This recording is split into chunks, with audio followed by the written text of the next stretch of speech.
Bom, para a gente conhecer um pouquinho sobre a questão da fibra alimentar, né, e da importância dela, eu trouxe aqui o conhecimento que foi obtido, né, da fibra alimentar ao longo do tempo.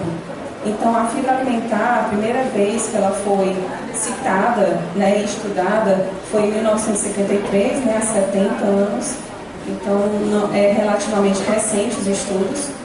E foi a partir do pesquisador Whipsley que ele propôs, então, o primeiro termo para esse tipo de substância, que seriam as fibras dietéticas ou fibra alimentar. Um pouquinho mais tarde, né, em 1956, o Clive, né, um outro pesquisador, ele foi o primeiro a associar as doenças, né, modernas, na época dos homens, a baixa ingestão de alimentos com fibra. E aí, nos anos 70, então, houve um grupo de estudiosos, né, que começaram, então, de forma mais específica a estudar epidemiologicamente, né, a relação da quantidade de fibra na dieta com doenças, né, relacionadas a diabetes, doenças cardiovasculares, cânceres. E hoje ainda esse estudo perdura. Existem novos estudos sempre atualizando a fibra, né, a importância dela na nossa alimentação. Mas o que são fibras alimentares, né? A gente sempre ouve falar, eu acho que todo mundo já deve ter ouvido falar, ou por um nutricionista, ou por sites, ou por curiosidade, ou mesmo até por estudos, né, dentro da sua vivência acadêmica ou escolar. Então, aqui de uma forma bem simples, né, eu trouxe aqui uma definição, são compostos, né, as fibras são compostas por um grupo de substâncias que ocorrem nos alimentos e estão interligados entre si, formando uma rede complexa. Aqui eu trouxe do lado, né, uma imagem ilustrativa, é uma imagem microscópica. Então aqui a gente vê uma goiaba, certo? Uma fruta, e do lado a gente vê uma ampliação de onde essas fibras se encontram. Então as fibras, elas fazem parte da estrutura das frutas, certo? E elas são encontradas, né, nos alimentos, legumes, frutas, hortaliças, verduras, grãos e leguminosas, certo? Então, a gente pode se perguntar, de onde que vem a importância dessas fibras? São exatamente pelas características que elas possuem, certo? Então, algumas dessas características são a solubilidade em água, que é a principal, né, que traz as propriedades alimentares que elas têm hoje, então de ser solúvel ou não em água.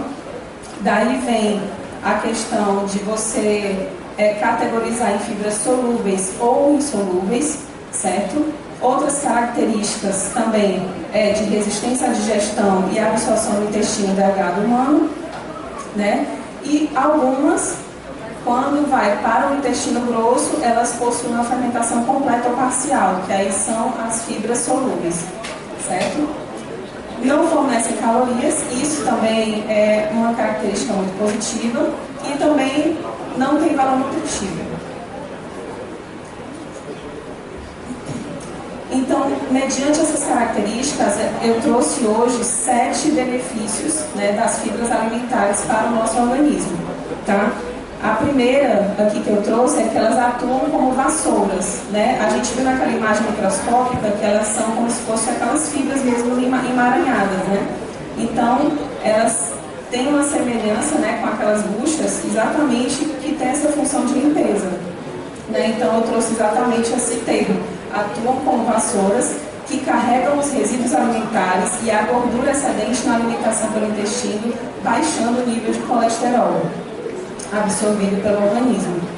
O segundo benefício, promove a regulação do tempo de trânsito intestinal, certo? Atrasando o esvaziamento gástrico e tornando mais lento a digestão e a absorção, o que promove uma saciedade, né, maior durante o consumo do alimento e ajuda na perda de peso, né? Então aqui a gente enquadra as fibras insolúveis. No benefício 3, a gente tem que, devido à capacidade de absorver a água das fibras solúveis, né, eles conseguem formar fezes mais volumosas, mais macias e previne ou trata a constipação. O benefício 4, né, as fibras, elas são substratos também para a fermentação por colônias de bactérias, certo? Então, o que quer dizer? Servem como alimentos para essas bactérias benéficas para o intestino, né? Então, esse grupo faz parte do grupo das fibras solúveis, certo? E aí, com isso, a gente alimenta as bactérias benéficas e reduz e inibe o crescimento das bactérias que são cancerígenas a nível de intestino. O benefício 5, né, é que são substratos para a fermentação por colônias de bactérias, serve como alimento para as bactérias boas, né? Aqui eu trouxe uma imagem de exemplificar, que está também no slide anterior, repetiu aqui o benefício. O 6º benefício é que atua no metabolismo dos carboidratos, então, portanto, atua também no controle da glicemia, né? Por formar um gel. Geralmente são as fibras pectinas e gomas, né? Que são as fibras solúveis presentes em várias frutas. E então, no intestino, ela torna a velocidade de entrada da glicose na corrente sanguínea mais lenta. E o último benefício que eu trouxe é que são substratos para a formação de ácidos graxos de cadeia curta, que auxilia na prevenção de doenças cardiovasculares. Eu trouxe também aqui para a gente fechar quais são os principais alimentos, né, que a gente pode encontrar essas fibras na categoria insolúveis e solúveis, certo? Nas fibras insolúveis a gente pode encontrar em farelos de cereais, em amendoim, grãos integrais, vários tipos de frutas, praticamente em todas, certo? Em nozes, amêndoas e, em particular, em maior quantidade nas hortaliças, certo? Ervilhas, cenouras, brócolis, verduras, folhas. E as fibras solúveis a gente já encontra nas leguminosas, né? Como feijão, lentilha, ervilha, nas sementes, nos farelos, principalmente farelo de aveia, certo? A cevada também, no arroz a gente encontra, e nas frutas e hortaliças também possuem uma boa quantidade de fibras solúveis. Junto a isso, né, claro, as fibras elas são importantes para o corpo, mas elas sozinhas elas não conseguem atuar de forma completa. Então é importante, além das fibras, de uma alimentação rica em fibras, a gente também ter a importância de uma alimentação com todos os macros e micronutrientes necessários e também o consumo de água, né, que é muito importante para o consumo conjunto com as fibras, a luz solar e os exercícios físicos.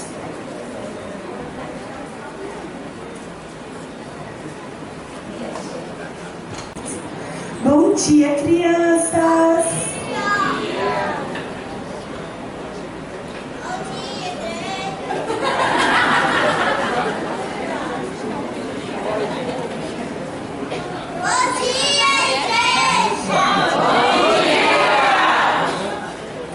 Hoje a nossa história se encontra na Bíblia, né? E se encontra no livro de Mateus. E a história de hoje é uma parábola. Vocês sabem o que é parábola? Uma história, mas uma história mais fácil, né? Para que as pessoas possam entender. Uma história de que acontece no nosso dia a dia. E aí, a história de hoje vai contar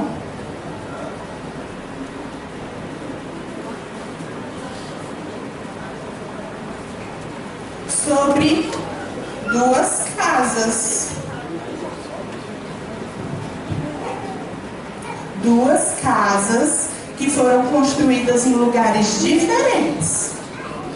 Uma casa, ela foi construída na areia e a outra na pedra, isso mesmo, na rocha. E aí começou a... E essa chuva começou bem fraquinha, mas depois ela começou a ficar bem forte, bem pesada. E a casa que está na areia, ela significa... Deixa eu colocar aqui. Vamos fingir que a casa é o nosso coração. Somos nós. Tu é desse lado. A casa somos nós. E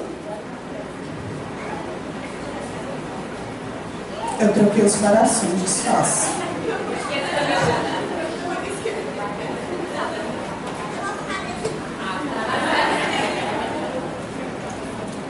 E aí, a casa que foi construída na areia, começou a tempestade. É porque quando a água entra na areia, é porque essa tempestade não foi muito forte. E a casa da areia caiu. E quando a tempestade entra na rocha, a casa fica firme, ela não cai de jeito nenhum. E a tempestade, quando ela aparece, o que vocês acham que é? São coisas que a gente faz que desagrada a Deus. Coisas quando a gente mente, quando a gente briga com o coleguinha, quando a gente faz coisas erradas, a gente fica em pecado e acaba desagradando a Deus. E aqui, a casa na rocha, ela é quando a gente busca a Deus, quando a gente faz o culto, quando a gente louva. E Deus fica muito feliz com as nossas atitudes. Todo aquele que ouve as minhas palavras e não as pratica, ela será comparado ao homem do coração insensato, que edificou a casa na areia. Caiu chuva e derrubou.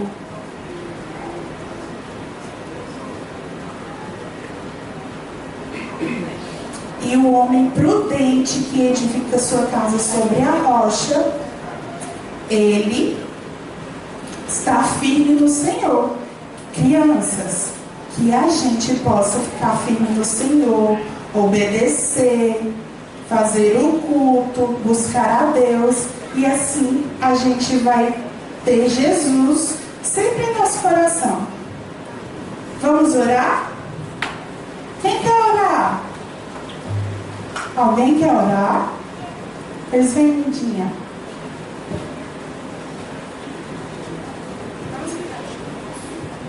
Papai do céu, muito obrigada por esse dia, por os coleguinhas que veio na historinha, por todos que veio na igreja também. Amém. Amém.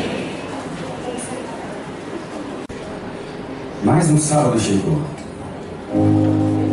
Amém por isso. É bom estar na casa de Deus. É bom se envolver com o ambiente que Ele nos traz. Alguns sábados atrás eu estava aqui na frente. E ali eu falava sobre ficar alguns dias longe da igreja. Porque eu ia participar, eu ia passar por uma cirurgia. Passei. Fiquei mais ou menos uns 2 sábados em recuperação ali distante. Logo não aguentei. No outro eu já estava por aqui, com 2 muletas, me arrastando por aqui. Da semana passada para cá eu consegui me livrar de uma muleta, mas ainda não dá para ficar em pé tanto tempo. Tá doendo, mas é maravilhoso estar aqui. A gente vai falar hoje sobre louvor e adoração. É o motivo de estar aqui. Sabe, quando a gente vai falar sobre algum conceito de maneira lógica, Para que a gente entenda ele, é melhor ir para a base, para onde começa aquele conceito. Vai para um ambiente mais básico e ali você vai construindo o pensamento. Essa é a ideia de lógica. Conhecimento lógico é isso. Pega um conceito, vai para o básico e vai agora evoluindo nele. Falar sobre louvor e adoração e ir para o básico é ir para o Éden.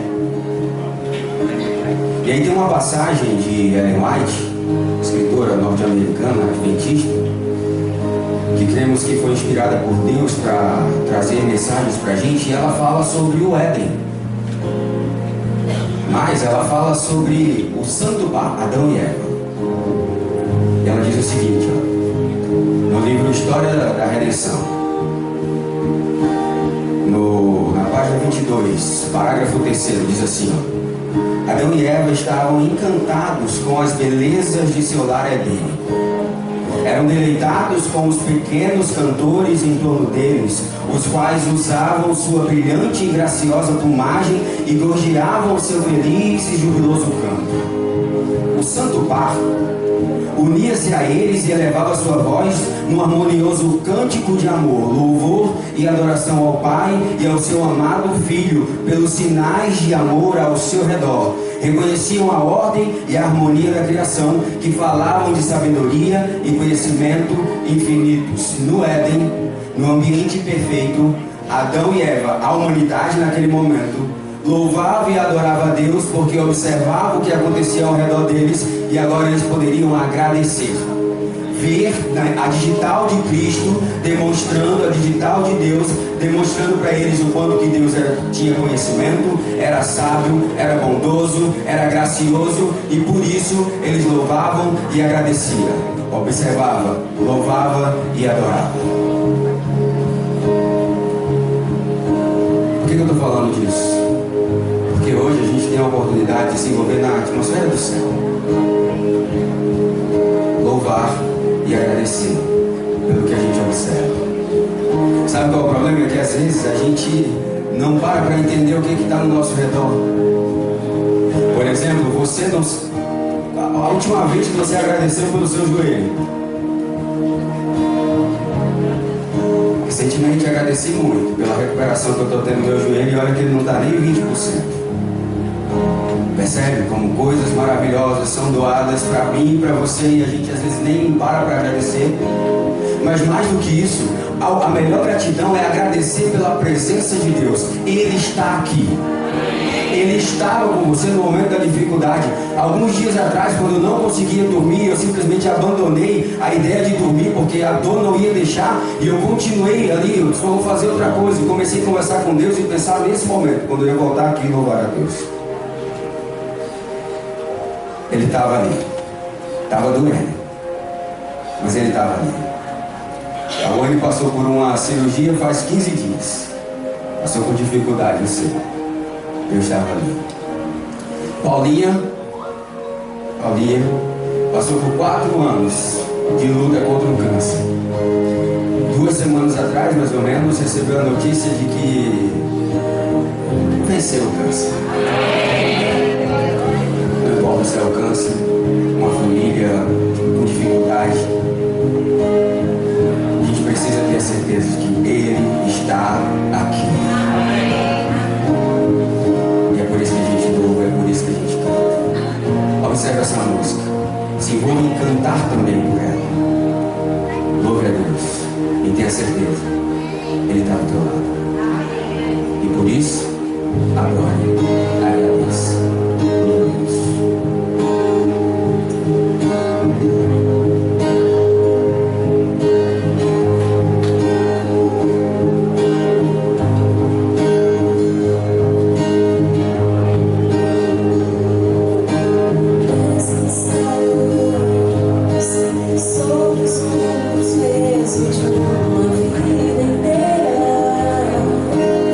Vejo que sozinho já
mensagem nessa manhã.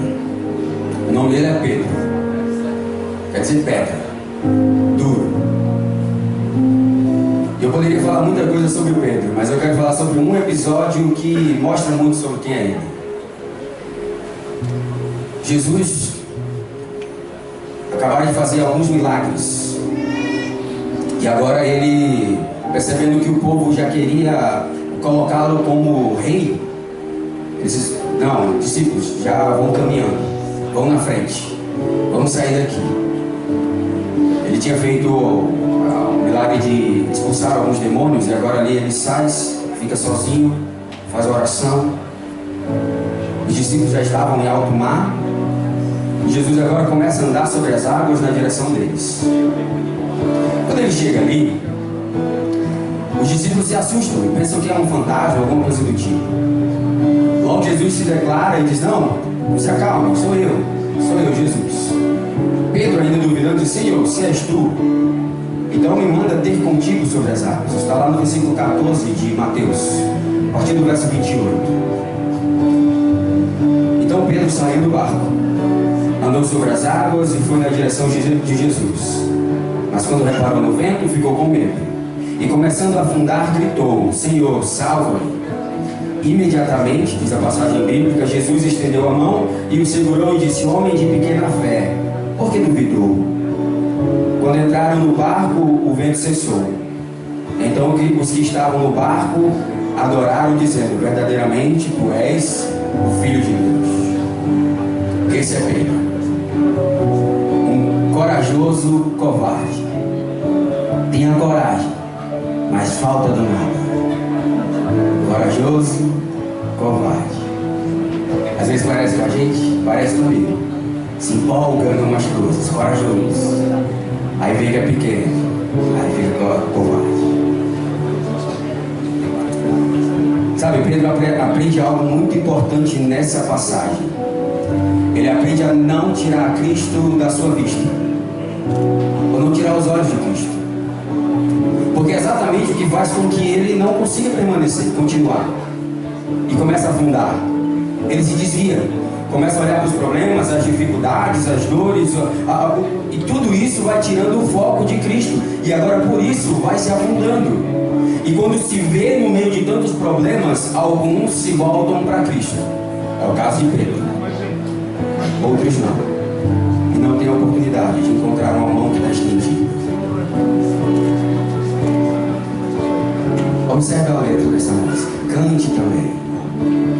E veja que lição poderosa a gente pode aprender de manter os olhos em Cristo. Vamos cantar, oceanos.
firmados nele, o natural não vai nos superar.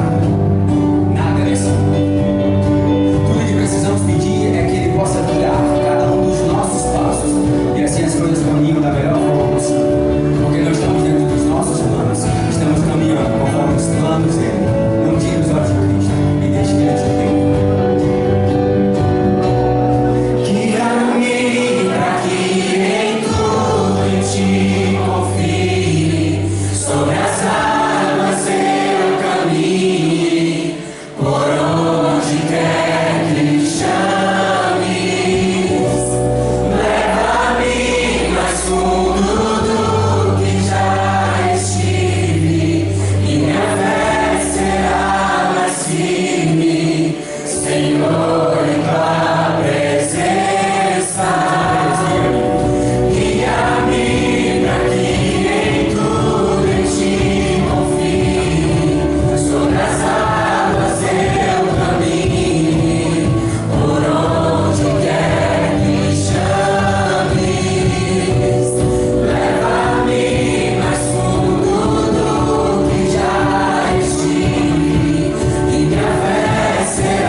Verso 35 vai dizer o seguinte: mas Pedro declarou: mesmo que seja preciso que eu morra contigo, nunca te negarei.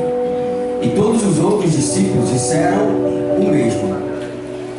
Vocês não tinham acabado de falar que Pedro o negaria, os outros discípulos o abandonariam, e um dentre eles ainda o trairia. E todos dizem: não, de forma nenhuma.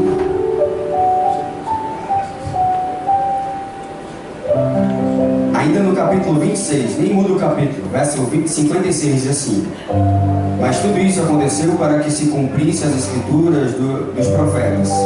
Então todos os discípulos o abandonaram e fugiram.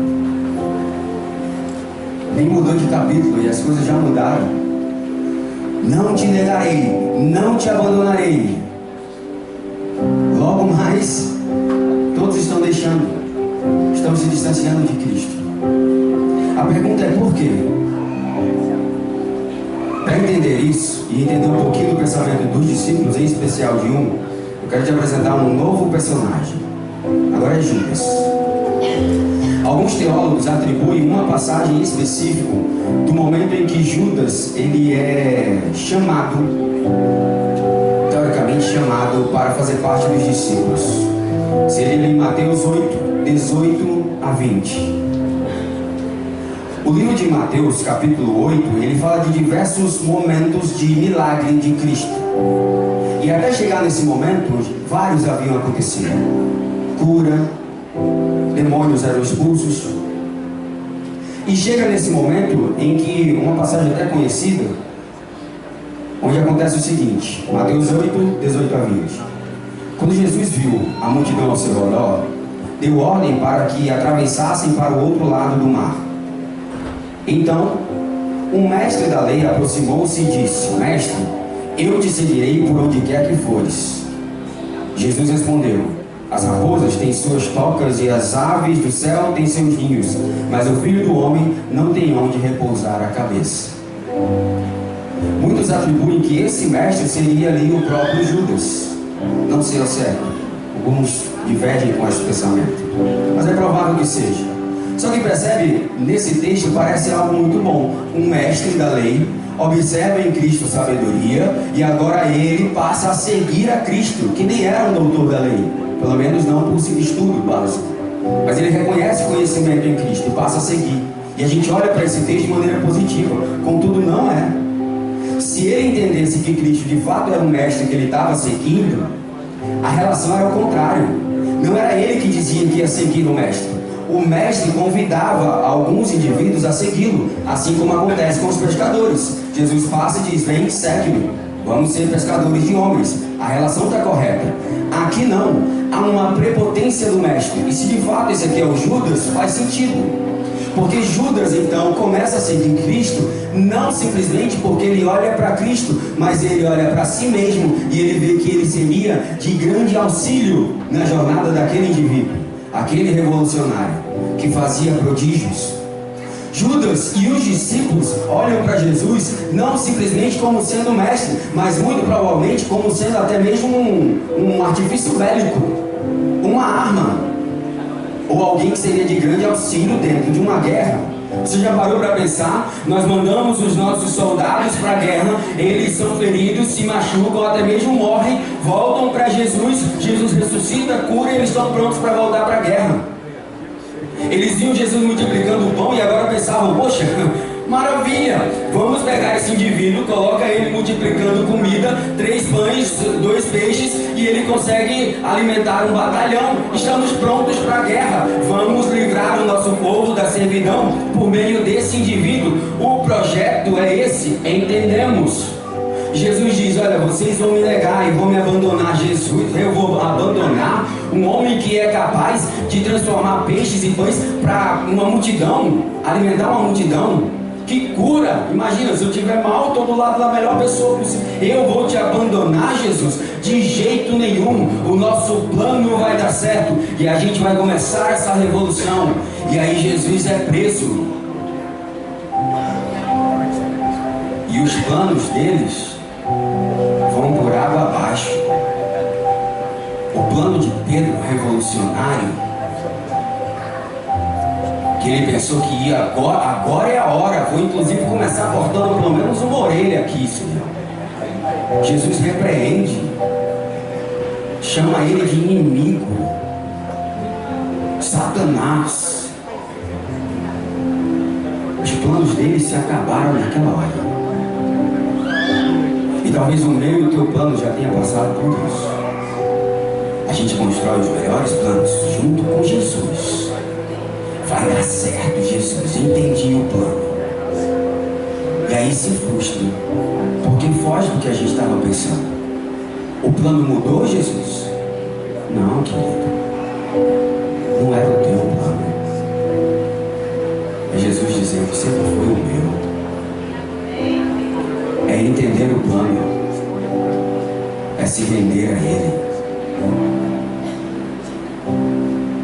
Se não houver essa entrega, isso quer dizer que não há louvor, nem há adoração. Porque você está louvando o teu plano. Você está louvando e adorando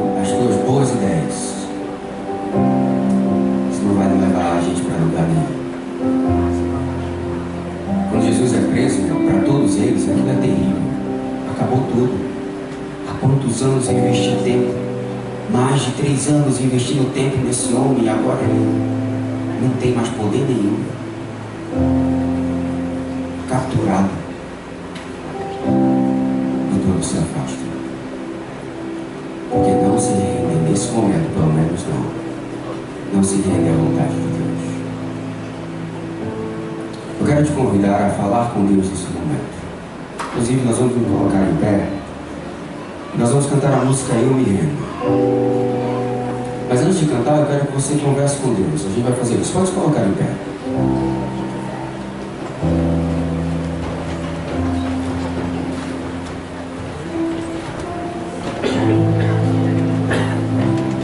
A oração que a gente vai fazer é para que a gente possa render o nosso coração e o nosso plano a Deus. E então a gente vai começar a cantar essa música. E a intenção é simples. Use esse momento de oração e esse momento de louvor para abrir a tua vida e os teus planos, para que exclusivamente Deus possa agir e atuar em tua vida. Vamos orar. Pai querido, nós estamos aqui, Senhor, diante de Ti, muitas vezes com o coração cheio de si mesmos, egoístas, nos falta humildade, de reconhecer que o plano não é nosso, de reconhecer que não somos capazes de fazer nada, de reconhecer que não há nenhum mérito em nós, mas exclusivamente em Ti. Amém. Nesse momento, Senhor, abrimos o nosso coração a Ti. Nos rendemos para que possa fazer a Tua vontade dentro de nós. Recebe o nosso louvor imperfeito e transforma em perfeição. Não deixe que erros e equívocos, de qualquer que seja, possa desviar a nossa atenção de Ti. E recebe a nossa vida plena em Tuas mãos, para que possa fazer o que for necessário. Amém. Em nome de Jesus. Amém. Amém. Permaneça em pé, vamos cantar.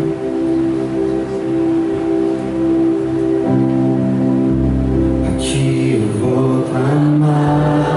Louve a Deus. Pois tudo vem de Ti e tudo está em Ti. Por Ti vou caminhar. Tu és a direção.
A história segue.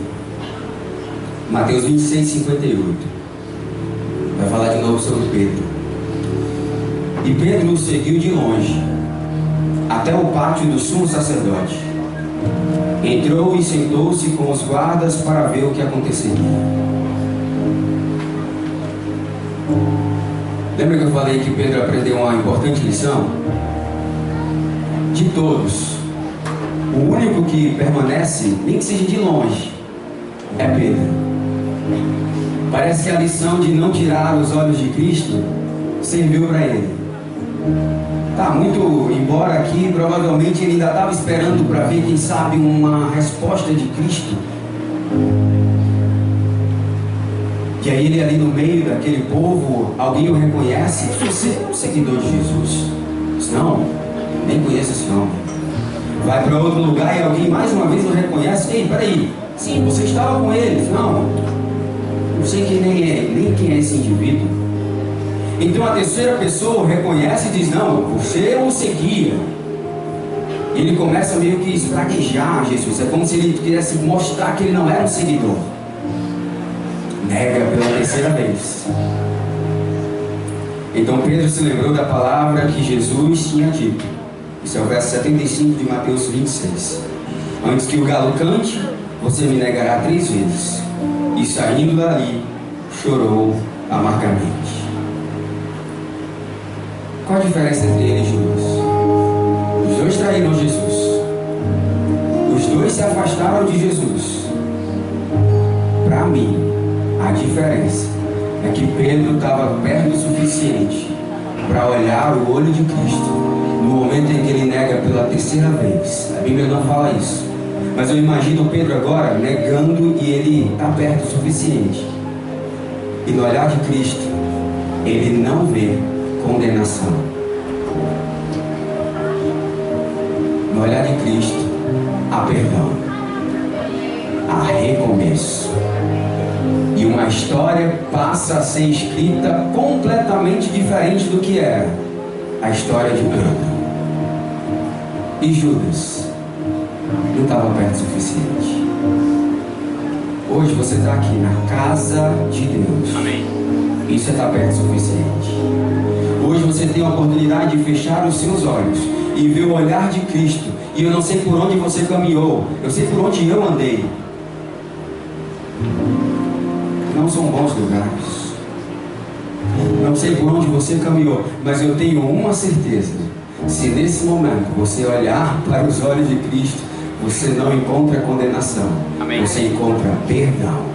E esse é o marco na história de Pedro. Mais uma vez, ele estava se afundando, está perto o suficiente para olhar para Cristo, e Cristo tira ele de se afundar mais uma vez. É a segunda vez na história de Pedro. Porque ele estava perto o suficiente para se arrepender, clamar por Deus, e encontra perdão. A gente vai cantar uma música nova, eu creio, aqui para o nosso grupo. Na casa. E ela fala sobre isso. Ela fala sobre aqui há um lugar na casa, para mim e para você. É a casa de Deus, é essa casa.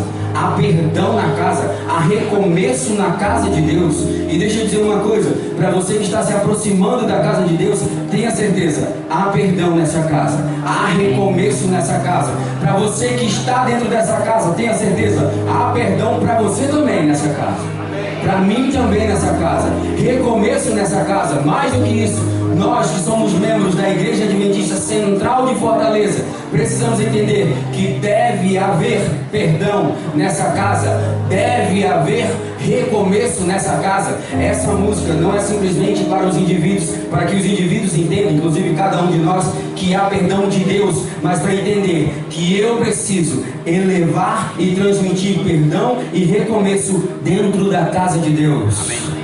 Amém. Menos julgamento, mais amor dentro da casa de Deus.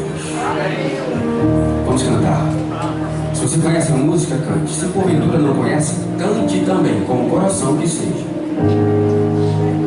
Mas louve a Deus. Preste atenção nessa letra. Ela é maravilhosa. Ela toca no nosso coração.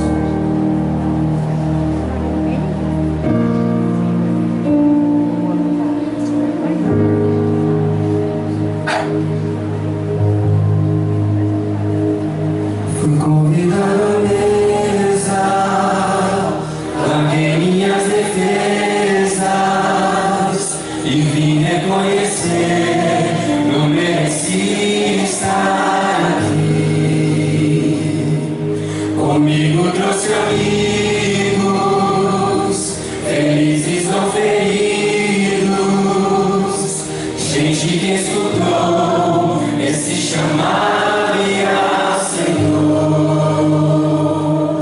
E é tão bom saber que há lugar aqui, a graça nos chamou à mesa do Senhor.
O lugar além do rio.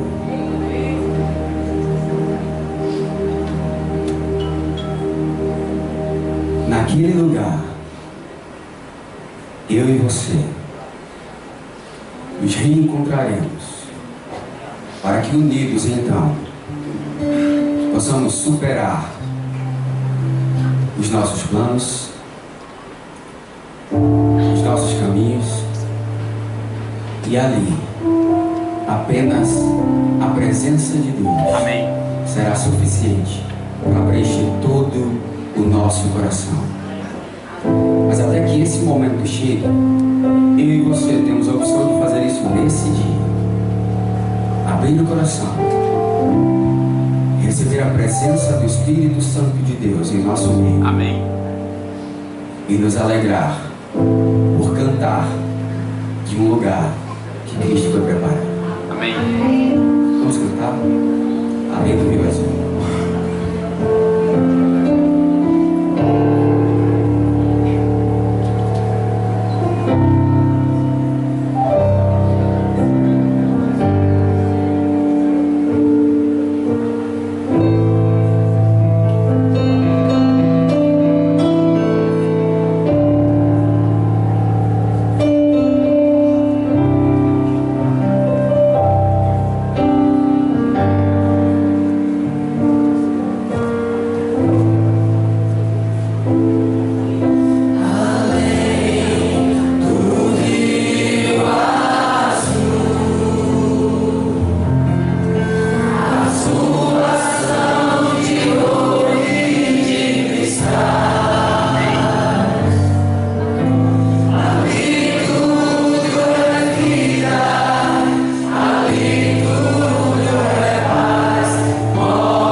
Louvado e exaltado seja o nome do Senhor. Amém.